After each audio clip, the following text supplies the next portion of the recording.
Hey everybody, Ryan here at Etrailer. Today on our 2017 Ford Focus, we're going to be showing you how to install the Roadmaster custom fit stoplight switch kit. But before we get into that, let's just take a minute, check this out, and make sure it's something that you're actually going to need. A stoplight switch is something that some situations you're not going to need it, others it is definitely recommended. And it's really to allow the braking system, your supplemental braking system's monitor light or indicator light to function properly.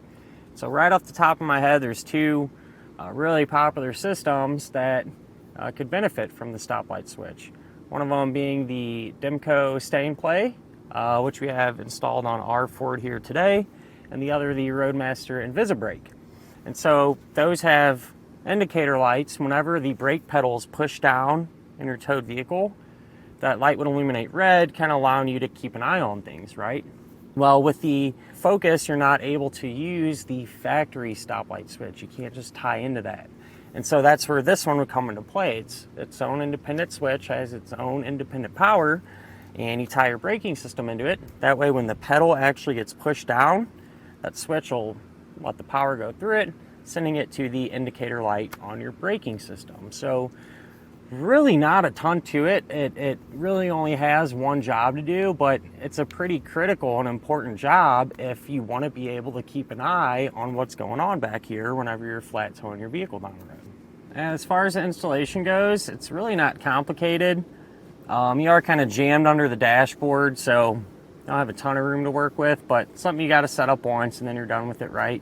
And I definitely suggest doing this the same time that you're doing all of your other components too, because if you think things through, you can route all your wires at the same time and everything else. So hopefully we can help you out with that. So if you'd like to stick around, we'll go ahead, pull into the garage and get started on it now. To get our stoplight switch in, first thing I like to do is kind of prep it. So on each end here, you can put on a butt connector like this. So I usually strip it back a little bit further. And be careful when you're doing this too, because everything's pretty,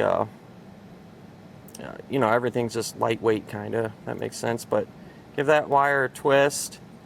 And since the wires are a little thin, I like to double it over like that. Take our butt connector, put that on, crimp it down.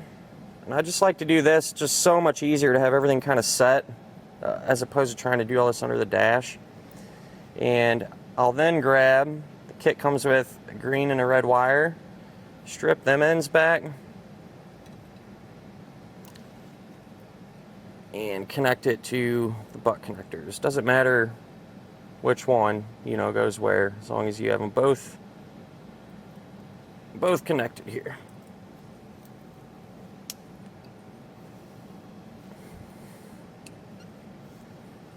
You can grab your bracket now, take off the one nut and star washer off the stoplight switch, put that through, put on your star washer and this, and we're just kind of getting this temporarily or roughly in position here. You will have to make adjustments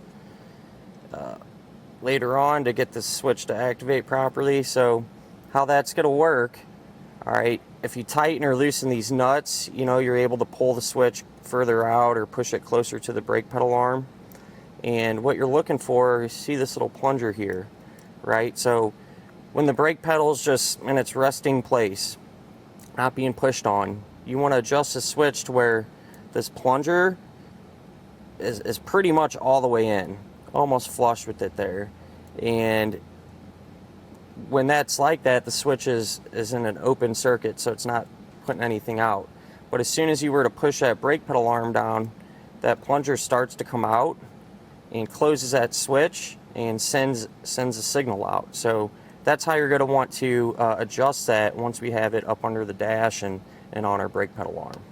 Now if you look underneath the dash and kind of follow your brake pedal arm up on the firewall there's going to be a stud with a 13 millimeter size nut on it, and I circled it in yellow just to make it a little more visible.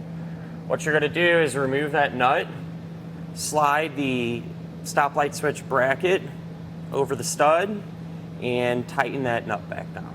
So I was able to get that nut removed, Like I said, I used a 13mm and a long extension to pull it off. Slid our bracket end right over it, lined up the switch with the brake pedal arm, and tighten it back down. At this point, you can make those adjustments to your switch like we talked about by setting that plunger correctly. When you go to tighten it down, you can use a 17mm for the larger nut and a 14mm for the smaller nut.